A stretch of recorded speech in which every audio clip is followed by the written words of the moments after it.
লিখেছেন, ঘুমালে বোবায় ধরে, এ থেকে বাঁচার জন্য কোনো আমল আছে কিনা? দেখুন, আমাদের অনেকেই ঘুমালে যখন আমাদের শরীরের মধ্যে প্যারালাইসিসের মতো ভাব হয়ে যায়, আমাদের সেন্স ঠিক থাকে বা হাত পা কিছু নাড়াতে পারি না, আমরা সেটাকে বোবায় ধরা বলি। এটা আমাদের সমাজে বহুল প্রচলিত। সাধারণত বোবায় ধরা বলতে আমরা মনে করি যে বোবা জিনে ধরছে, সেজন্য আমরা বোবার মতো হয়ে গেছি, কথা বলতে পারছি না, আওয়াজ নাই এবং নড়াচড়া নাই, অথবা আপনার জিনে ধরার ফলে আমরা বোবার মতো হয়ে গেছি, এটাকে আমরা বোবায় ধরা বলি। আসলে এটা জিনে ধরা, এটি কোরআন হাদিসের আলোকে যেমন প্রমাণিত না, এবং ইসলামী শরীয়তের দৃষ্টিকোণ থেকে এটাকে জিনের ধরার কারণে এরকম হয় যেমনটি বলা হয়নি, বরং এটার বৈজ্ঞানিক ব্যাখ্যা আছে। আমরা জানি যে এটাকে বলা হয় আপনার স্লিপ, কি বলে এটাকে, পক্ষাঘাতগ্রস্ত, মানে ঘুমে স্লিপ প্যারালাইসিস, বা আপনার ঘুমন্ত অবস্থায় পক্ষাঘাতগ্রস্ত হওয়া সাময়িক সময়ের জন্য, অল্প সময়ের জন্য, মুহূর্তের জন্য এরকম হয়ে থাকে।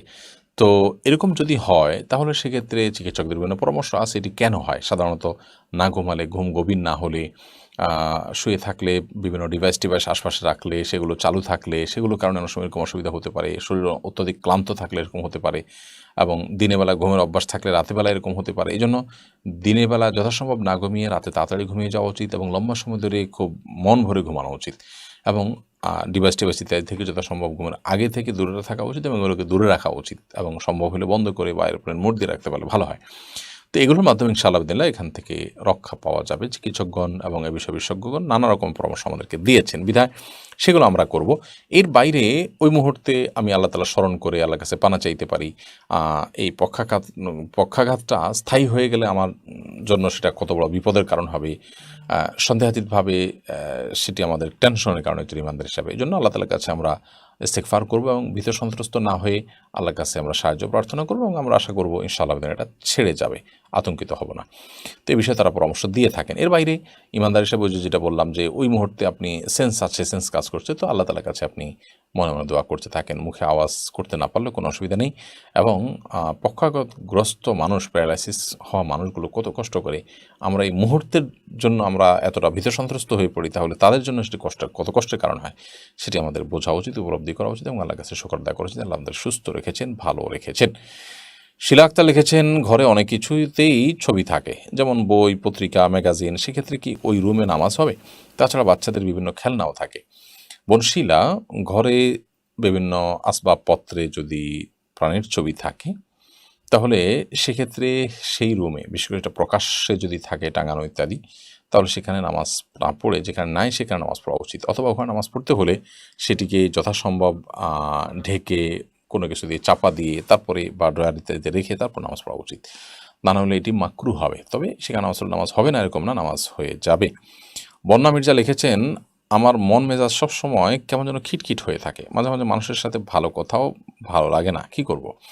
আপনি কোনো ডাক্তার দেখাতে পারেন, সাইকিয়াট্রিস্ট দেখাতে পারেন, মানসিক কোনো ডাক্তার দেখাতে পারেন। সেই সাথে আপনার এই অবস্থা থেকে উত্তরণের জন্য, যদি আপনার মনে হয় এটা হঠাৎ করে হয়েছে, আপনি রুকিয়া বা ঝাড়ফুঁক করাতে পারেন। কারণ অনেক সময় ব্ল্যাক ম্যাজিক অথবা দুষ্টজনের উপদ্রবের কারণেও কিন্তু মানুষের মধ্যে এ ধরনের সমস্যা তৈরি হয়, বিধায় সেই চেষ্টা আপনি করতে পারেন। এমডি আকরাম হোসেন লিখেছেন, ঘরে একা ফরজ নামাজ পড়লে কি উচ্চস্বরে কোরআন তেলাওয়াত করতে হবে আর উচ্চস্বরে তাকবীর দিতে হবে? একা একা যখন আপনি তেলাওয়াত করবেন তখন নীরবে কিংবা উচ্চস্বরে যে কোনোভাবে পড়তে পারেন। যদি অন্য কারোর ডিস্টার্বের আশঙ্কা না থাকে আপনি উচ্চস্বরে পড়তেই পারেন। আর তাকবীর বিষয় যেটি, সেটা হলো যে আল্লাহু আকবার, নামাজের কথা আপনি বলেছেন। নামাজ যখন পড়বেন তখন উচ্চস্বরে কোরআনে কারিমের তেলাওয়াত আপনি রাতের বেলা নামাজ হলেও করতে পারেন, আবার চাইলে নীরবেও পড়তে পারেন। দিনের বেলা নামাজ তো ডেফিনেটলি আপনাকে আস্তে পড়তে হবে, এবং তাকবীরগুলো আপনি উচ্চস্বরে দিবেন। সেই সাথে একামত দিবেন। একামত দিয়ে ইমামের যেভাবে নামাজ পড়ায় ঠিক ওইভাবে আপনি নামাজ পড়বেন। উদ্দেশ্য হলো অন্য কেউ যেন আমার তাকবীর শুনে, আমার একামত শুনে আমার সাথে এসে শামিল হয়, যোগ দেয়, এমনকি নফল নিয়তে এসে যোগ দিলেও আপনি জামাতের সওয়াব পেয়ে গেলেন। সেই উদ্দেশ্যে আপনি এটি করতে পারেন। সুমন আহমেদ আপনি লিখেছেন, 4 রাকাত বিশিষ্ট সুন্নত নামাজে সূরা মিলাবো কি না? জি, সুন্নত নামাজ হলে যে সূরা মেলানো লাগবে না ব্যাপারটা সেরকম না। সুন্নত নামাজেও সূরা মিলাবেন। সুমন আহমেদ আপনার প্রশ্ন উত্তর দিয়েছি আমরা। জবা আক্তার আপনি লিখেছেন, ওমরা করার জন্য এয়ারপোর্টে মুখ দেখতে চাইলে দেখানো জায়েজ হবে কিনা? ওমরা করার জন্য আপনি যাচ্ছেন, যদি আপনার আইডেন্টিটি নিশ্চিত হওয়ার জন্য সেটি চাওয়া হয় আপনার ইমিগ্রেশন থেকে, সংশ্লিষ্ট কর্তৃপক্ষ থেকে, তাহলে সেক্ষেত্রে সেটা অবশ্যই আপনি করবেন এবং যথাসম্ভব তাদেরকে সহযোগিতা করবেন। বিকজ এটা আপনার এটা আপনার দায়িত্বশীলতার অংশ, এটা আপনার কর্তব্যের অংশ যে আপনি আপনার আইডেন্টিটি নিশ্চিত করবেন। এবং একটা বিষয় আপনি করতে পারেন, সেখানে মহিলা দায়িত্বশীলরা আছে, আপনি তাদের সামনে মুখ উন্মোচন করলেন, বললেন যে আমি তাদের সহযোগিতা নিতে চাই অথবা তাদের মাধ্যমে এটি করতে চাই, তাহলে সেক্ষেত্রে আর তো কোনো সমস্যা থাকার কথা না। ফারজানা কলি এআইডি থেকে আপনি লিখেছেন, আসুন্না ফাউন্ডেশন থেকে আপনারা কি মহিলাদের জন্য টেলারিং ট্রেনিংয়ের ব্যবস্থা করেছেন? যদি করে থাকেন আমি এখানে কীভাবে জয়েন করতে পারি? বোন ফারজানা, খুব উপযুক্ত সময় আপনি প্রশ্নটি করেছেন।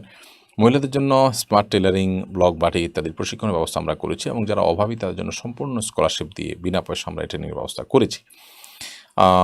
এখানে জয়েন করার জন্য এখন একটা ব্যাচে ভর্তি চলছে, আপনি এই মুহূর্তেই আবেদন করতে পারেন এবং আমাদের ফাউন্ডেশনের যে অফিসিয়াল নম্বর সেখানে যোগাযোগ করতে পারেন, কিংবা ফাউন্ডেশন আফতাবনগরে সরাসরি সাক্ষাৎ করে আপনি এখানে ভর্তির জন্য আবেদন করতে পারেন। আপনি উপযুক্ত বিবেচিত হলে অবশ্যই ইনশাল্লাহ আপনি চান্স পাবেন। মোহাম্মদ হোসাইন ইমাম আপনি লিখেছেন, আমি একটা ফ্যাশন হাউসে জব করি, এখানে মাঝে মধ্যে বাদ্যযন্ত্র বাজানো হয় এবং মাঝে মধ্যে কোম্পানির স্বার্থে মিথ্যা বলতে হয়। এই কাজ কি আমার জন্য হালাল হবে? আপনার যদি মিথ্যা বলতেই হয় তাহলে আপনার জন্য অবশ্যই কাজ করা হালাল হবে না। আপনি হয় মিথ্যা পরিহার করে সত্য বলবেন, সত্যের উপর টিকে থাকবেন, তাতে আপনার চাকরি থাকলে থাকবে, না থাকলে কর্তৃপক্ষকে আপনার অপারগতা জানিয়ে দিবেন, অথবা আপনি সে চাকরি ছেড়ে দিবেন, দুইটার একটা। আর বাদ্যযন্ত্র বাজানো হয় এরকম যদি হয় তাহলে আপনি নিজেকে সেখান থেকে বাঁচাবার চেষ্টা করবেন। সেরকম সুযোগ না থাকলে, নিরুপায় আপনাকে অনবরত বাদ্যযন্ত্র শুনতেই হয়, তাহলে সেক্ষেত্রে আপনি সেখান থেকে অবশ্যই লিভ করবেন, অন্য কোনো চাকরি খুঁজবেন। হারামে লিপ্ত থাকবো, আমার উপার্জন তো দুনিয়ার হবে, কিন্তু পাশাপাশি আমার দিন ধ্বংস হবে, আমাদের ইমানি চেতনা নষ্ট হবে, সেটা কোনো ইমানদার হতে দিতে পারে না। এরপর ওয়াসি ইসলাম আপনি লিখেছেন, আমার বাবা নামাজ পড়ে না, বাবাকে কিভাবে নামাজের দাওয়াত দিব? আপনার বাবা নামাজ পড়ে না, সেক্ষেত্রে আপনার বাবাকে নামাজের গুরুত্ব আপনি বোঝাবেন। আপনার বুঝ যদি তিনি গ্রহণ না করেন তো অন্য কাউকে দিয়ে বোঝাবেন, আল্লাহর কাছে কায়মান বাক্যে দোয়া করবেন। এরপর তিনি যদি কাজ তার মধ্যে যদি কাজ না করে, তাহলে সেক্ষেত্রে আপনি তাকে জোর প্রয়োগ করতে, বল প্রয়োগ করতে যাবেন না, বা তার সাথে ব্যবহার খারাপ করতে যাবেন না। এমডি শাহাবুদ্দিন লিখেছেন, আমার সন্তানদের আকিকা করা হয় নাই, একজনের বয়স 8, আরেকজনের বয়স 5, এখন আকিকা করা যাবে কিনা? যদি সন্তান শিশুবেলায় আকিকা করা না হয় তাহলে বড় হওয়ার পর আকিকা করা যাবে না। নবী সাল্লাল্লাহু আলাইহি ওয়াসাল্লামের আকিকাতে নিজে করেছেন বলে বর্ণনায় আছে। এছাড়া ফুকাহে কেরামেরও সম্পর্কে স্পষ্ট ফতোয়া রয়েছে যে কারো যদি ছোটোবেলায় আকিকা দেওয়া না হয়, জীবনের অন্য কোনো পর্যায়ে যখন আকিকা দেওয়ার তৌফিক হবে বা সুযোগ হবে তখন তারা আকিকা দিতে পারবেন, যদিও সময়ের মধ্যে দেওয়াটাই উত্তম এবং সুন্নাহ। 7 দিন, না পারলে 14 দিন, না হলে 21 দিন, কোনো কারণ সেগুলো মিস হয়ে গেলে পরে দিলে আদায় হবে। আবির ইসলাম লিখেছেন, আমার স্বামী দীর্ঘ 7 বছর আমার কোনো খোঁজখবর নেয়নি, তাকে ডিভোর্সের কথা বললে সে বলে আমি বিয়ে করে ফেলেছি, তুমি বিয়ে করে ফেলো। এখন আমি ওকে ডিভোর্স ছাড়া বিয়ে বসতে পারবো? এই যে একটা কথা তিনি বলেছেন, আমি বিয়ে করে ফেলেছি, তুমি বিয়ে করে ফেলো, এটা ইঙ্গিত সূচক তালাকের পর্যায়ে পড়তে পারে। এ বিষয়ে আমি আপনাকে বলবো ডিটেল কোনো একটা ফতোয়া বিভাগে, আশেপাশে কোনো বড় একটা মাদ্রাসায় ফতোয়া বিভাগে গিয়ে আপনি বিস্তারিত লিখিত আকারে প্রশ্ন করুন এবং সেখান থেকে ইনশাআল্লাহ আপনি সঠিক উত্তর পাবেন। কারণ তালাকের বিষয়ে এ ধরনের সংক্ষিপ্ত কোনো প্রশ্ন করে সঠিক উত্তর পাওয়াটা কঠিন। এজন্য তারা আপনার কাছ থেকে কোনো পাল্টা প্রশ্ন করে কোনো তথ্য জানতে চাইতে পারে, কোট আনকোট করে আপনাকে অনেক কথা বলতে হবে, একটু এদিক সেদিক হলে মাসালা বা ডিসিশন চেঞ্জ হয়ে যেতে পারে। তো সেজন্য আমি অনুরোধ করবো যে এর জন্য ফিজিক্যালি উপস্থিতি আপনি প্রশ্ন উত্তর জানার চেষ্টা করেন। ফাতেমা আক্তার মিনা লিখেছেন, আমার সন্তান নেই, আমার 2টি উকিল মেয়ে আছে, ওরা আমাকে মা ডাকে, তাদের প্রতি আমার ইসলামিক দায়িত্ব কর্তব্য কি? আসলে উকিল মেয়ে বলতে কিছু নেই, উকিল মা, উকিল বাবা বলতে কিছু নেই ইসলামে। অতএব তাদের প্রতি আপনার শরীয়ী কোনো দায়িত্ব নেই। তারা কোনো এহসান আপনার উপর করে থাকলে আপনিও পাল্টা এহসান করবেন, জাস্ট এটুকুর বাইরে কিছু না। এবং এদেরকে নিজের কন্যা হিসাবে পরিচয় দিলে সেটি গুনাহের কারণ হবে, সেটিও করবেন না। বরং এটি সমাজে নানা অনাচারের পথকে উন্মোচন করে। আপনার উকিল মেয়ে আপনি মেয়ে মনে করছেন, তাহলে সেক্ষেত্রে আপনার ছেলের সাথে তারা পর্দা করবে না, অথচ তাদের সাথে তাদের পর্দা করা ফরজ এবং সেখানে ফিতনার দুয়ার উন্মোচিত হতে পারে। আব্দুল সাত্তার লিখেছেন, ঘুমানোর আগে অনেক সময় ওযু থাকে না, তখন কি আয়াতুল কুরসি পড়া যাবে? অবশ্যই পড়া যাবে। আয়াতুল কুরসি পড়ার জন্য ওযু করা জরুরি না, মুখস্থ তেলাওয়াত করতে হলে ওযু আবশ্যক না, বিধায় আপনি অবশ্যই ঘুমানোর আগে ওযু না থাকলে আয়াতুল কুরসি কেন 3 কুল কোরআন কারীমের অন্যান্য সূরাও আপনি পাঠ করতে পারবেন। ইমতিয়াজ আহমেদ জুয়েল আপনি লিখেছেন, আমার মা ছোটবেলায় ইচ্ছে করেছিলেন আমাকে মাদ্রাসায় লেখাপড়া করাবেন, আমি ছোট থাকতেই মা মারা যান। আমার পরিবার মায়ের কথা আমাকে জানান এবং সে অনুযায়ী আলিয়া মাদ্রাসায় ভর্তি হই, সেখান থেকে দাখিল পাস করার পর কলেজে চলে যাই, মাওলানা আমি হতে পারি না, এখন আমার করণীয় কি? আপনার মার যেহেতু ইচ্ছা ছিল, আপনি এখন বড় হওয়ার পর ইসলামের বেসিক সাবজেক্টগুলোর উপরে ডিপ্লোমা টাইপের অনেক কোর্স অনলাইনে পাওয়া যায়, সেগুলো আপনি কোনো একটাতে ইনভলভ হতে পারেন, এনরোল করতে পারেন এবং সেগুলোতে অন্তত ভর্তি হয়ে আপনি দিনের বেসিক বিষয়গুলো অর্জন করতে পারেন। এছাড়া আপনার মার নিয়ত ছিল, সে নিয়ত যদি কোনো কারণে পুরো করতে না পারে তিনি গুনাহগার হবেন না আল্লাহ তাআলার কাছে, এই বিষয়ে আপনার অরির হওয়ার কোনো কারণ নেই। এরপরে MA জাফর ভূঁইয়া এই আইডি থেকে আপনি লিখেছেন, আমি প্রবাসে আসার জন্য আমার পাসপোর্টে নিজের নাম, বাবার নাম, মায়ের নাম সব পাল্টিয়ে প্রবাসে আসি, এতে কি আমার গুনাহ হবে? ভাই জাফর, আপনি নিজের মায়ের, বাবার সবার নাম বিকৃত করে থাকলে সেটি অবশ্যই গুনাহ হবে এবং অত্যন্ত গর্হিত কাজ। কারণ আপনি মিথ্যা কথা বলেছেন এবং প্রতারিত করেছেন মানুষকে, এই উভয়টি স্বতন্ত্র কবিরা গুনাহ।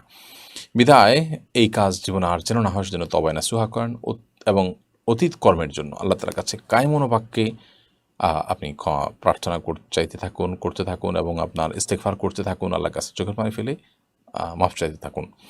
ইনশাআল্লাহ আল্লাহ তাআলা ক্ষমাশীল, আশা করা যায় আল্লাহ তাআলা ক্ষমা করে দিবেন এবং আপনি হালাল উপার্জন করে থাকলে এর মাধ্যমে গিয়ে যে হালাল উপার্জনটা করছেন সেটি আপনার জন্য হালালই থাকবে, সেটি হারাম হয়ে যাবে না। এবং আপনার এই পাসপোর্টের যে নাম পরিবর্তন করেছেন এটাকে সংশোধন করতে যত জটিলতাই থাকুন না কেন আপনাকে এটাকে সংশোধন করে মূল যেটা ছিল বা থাকার কথা ছিল সেই জায়গায় আপনার আসা উচিত। এমনি শাহাদুল হোসেন লিখেছেন, আমি প্রস্রাব করে টিস্যু ব্যবহার করার পর টিউবওয়েলে চাপ দিয়ে ওযু করার সময় আমার মনে হয় আমার পেশাবের রাস্তার মুখে পেশাব চলে আসে, তবে পুরুষলিঙ্গ দেখলে কোনো পেশাব দেখতে পাই না, এক্ষেত্রে করণীয় কি? এটা অনেক সময় মানসিক জাস্ট একটা ওয়াসওয়াসা, কুমন্ত্রণার কারণে হয়, একটা বিভ্রান্তির মধ্যে মানুষ থাকে। তো এটা দূরের জন্য নবী সাল্লাল্লাহু আলাইহি সাল্লাম আমাদেরকে বলেছেন যে ভিজা হাত দিয়ে ঠিক ওই জায়গাটাতে কাপড়ের উপর থেকে আমরা পানি ছিটা যেন দিই, যাতে করে সংশয় দূর হয়ে যায়, যেগুলোকে পানিই মনে হয় যে আমি পানিতেও ছিটা দিলাম। কারণ এ জাতীয় সংশয়গুলো আমাদের আমল ইবাদতকে অনেক সময় ধ্বংসের দিকে নিয়ে যায়, নামাজে মনোযোগ হয় না, সময় নষ্ট হয়, এগুলোকে কোনোভাবে পাত্তা দেওয়া উচিত না। তবে এর বাইরে পেশাবের সমস্যা থাকলে তো অবশ্যই পেশাবের ডাক্তার দেখানো যাওয়া উচিত। হাফেজ হাসান মুন্সি লিখেছেন, মুয়াজ্জিনের খেদমতে আছি, এখন মহল্লার খাবার খেতে হয়, যাদের বাসায় খাবার খায় তাদের অনেকে নামাজ পড়ে না, সুদ খায়, ঘুষ খায়, করণীয় কি? অবশ্যই আপনার এটা বর্জন করা উচিত। নিজের উপার্জন থেকে হালাল খাবার খাবেন, কর্তৃপক্ষকে বলবেন যাদের বাসায় হালাল উপার্জন আছে আমাকে শুধু তাদের বাসায় খাবারের ব্যবস্থা করবেন, আর না হলে আমাকে টাকা দিয়ে দিবেন, আপনারা আমার মতো করে রান্না করে খাবো। কারণ আপনি হারাম খাবার, যদিও আপনি হারাম উপার্জন করেন তারা করেছে, কিন্তু হারাম খাবার যখন আপনার শরীরে প্রবেশ করবে তখন দোয়া কবুল হবে না, আপনার আমলের স্বাদ পাবেন না, গুনাহ দিকে আপনার ঝোঁক হবে, সব মিলিয়ে এটি আপনার আখিরাতকে ধ্বংস করতে পারে। সেজন্য আপনার এই যে এর মাধ্যমে আধ্যাত্মিক ক্ষতি হবে আপনার, সেটি আপনার হতে দেওয়া উচিত না। এমনি ইমাম হোসেন হৃদয় আপনি লিখেছেন, মসজিদের মাঠে সভা সমাবেশ করা যাবে কিনা? দিনই সভা সমাবেশ করা যেতে পারে, দুনিয়াবি কোনো সভা সমাবেশ মসজিদের জন্য অফ করা মাঠে করা জায়েজ হবে না, বিশেষ করে সেটা যখন ব্যবসা সংশ্লিষ্ট অথবা দুনিয়াবি রাজনৈতিক সংশ্লিষ্ট হবে। মেহেদী হাসান নাহিদ লিখেছেন, বগলে আতর ব্যবহার করা যাবে কিনা? আতর যে কোনো জায়গায় ব্যবহার করা যেতে পারে যদি সেটা স্বাস্থ্যের জন্য কোনো ক্ষতিকর বিষয় না হয়, শরীয়তের দৃষ্টিকোণ থেকে কোনো বাধা নেই। এমনি মিজানুর রহমান লিখেছেন, স্ত্রী নামাজ পড়ে না, নামাজের জন্য বললেও পড়ে না, এতে আমার কোনো সমস্যা হবে কিনা? আপনার বলাটা যদি দায়িত্বশীলতার সাথে সর্বোচ্চ লেভেলের হয় এবং সব ধরনের প্রচেষ্টা থাকে এবং নামাজ না পড়লে আপনি তার সাথে থাকবেন কিনা সেটা নিয়েই বিবেচনা করছেন, সেরকম বার্তাও তাকে দেন, অর্থাৎ আলটিমেটামও দেন, সব কিছু করেন, এরপর তারা যদি কোনো কাজ না হয় তো আল্লাহর কাছে আপনার দায় থাকবে না ইনশাআল্লাহ তাআলা, তবে আপনার চেষ্টা অব্যাহত রাখা উচিত। রাহাতুল ইসলাম সোহেল লিখেছেন, আমরা যখন নামাজের নিয়ত করে ফিরি এবং কাতারে সামিল হয়ে যায়, পরবর্তীতে সামনের জায়গা খালি হলেও ওই জায়গা পূর্ণ করার জন্য নিয়ত রেখেই সামনের কাতারে চলে যাওয়া যাবে কিনা? যাবে। সোজা যদি হয় তাহলে সেক্ষেত্রে আপনার হাত বাঁধা আছে অবস্থায় সোজা সামনের কাতারে চলে যাবেন, এর কারণে আমাদের কোনো ক্ষতি হবে না। আমরা অনেকে যাই না, যার কারণে দেখা যায় ওই জায়গাটা খালি আছে, এমনকি পাশে কেউ ছিলেন, তিনি হয়তো উজু ভেঙে গেছে চলে গেছেন বা কোনো কারণে গ্যাপ তৈরি হয়েছে, আমরা এই গ্যাপটা পর্যন্ত অনেকে পূরণ করি না, অথচ আমাদের মধ্যে এই গ্যাপটা পূরণ করতে কোনো অসুবিধা নেই, আমাদের কোনো অসুবিধা হবে না, বরং সেটি করা উচিত। মোহনা ইসরাত লিখেছেন, আমি ফেসবুকে একটি পোস্ট দেখলাম, কোন একজন গর্ভবতী নারীর 9 মাসের গর্ভের সন্তান হঠাৎ গর্ভ থেকে উধাও হয়ে যায়। তার পরিপ্রেক্ষিতে অনেকে বলেছেন তা নাকি জিনের সন্তান ছিল, জিন নাকি তার সন্তান নিয়ে গেছে, এমনকি আদৌ হওয়া সম্ভব? বিষয়টা যদি আমি জানি না বিধায় মন্তব্য করতে পারবো না যে আদৌতে সেখানে কি হয়েছে না হয়েছে, আল্লাহ আলাম। প্রীতি ইসলাম আপনি লিখেছেন, আমার পিরিয়ড থাকা অবস্থায় আগদ হয়েছে, অজু করতে বলেছেন হুজুর, এতে বিয়ে সম্পূর্ণ হলো, আমি স্বাক্ষর দিয়েছি। পিরিয়ড অবস্থায় আগদ হওয়াতে কোনো অসুবিধা নেই, অজুও কোনো জরুরি ছিল না। আপনি প্রস্তাবে সম্মত হয়েছেন, অথবা প্রস্তাব দিয়েছেন, সে পাত্রপক্ষ সম্মত হয়েছে, অথবা প্রস্তাবের কথা লেখা আছে সেখানে আমি প্রস্তাব দিচ্ছি, অথবা আমি কবুল করলাম এই কথা লেখা আছে সেখানে আপনি স্বাক্ষর করেছেন, এরকম প্রক্রিয়াতে বিয়ে হয়ে যাবে। আর যদি মুখে কিছুই না বলেন, শুধুমাত্র স্বামীর ঘরে স্বামী, স্ত্রীর ঘরে স্ত্রী আছে, আপনি নিশ্চিত সিগনেচার করুন, তাতে বিয়ে হবে না। এখানে স্পষ্ট বলতে হবে আমি প্রস্তাব দিলাম অথবা আমি কবুল করলাম, এর মাধ্যমে বিয়ে সম্পাদন হবে ইনশাআল্লাহ বিদিনিল্লাহ, এবং পিরিয়ড থাকার কারণে এর কোনো ক্ষতি হবে না, অর্থাৎ বিয়ের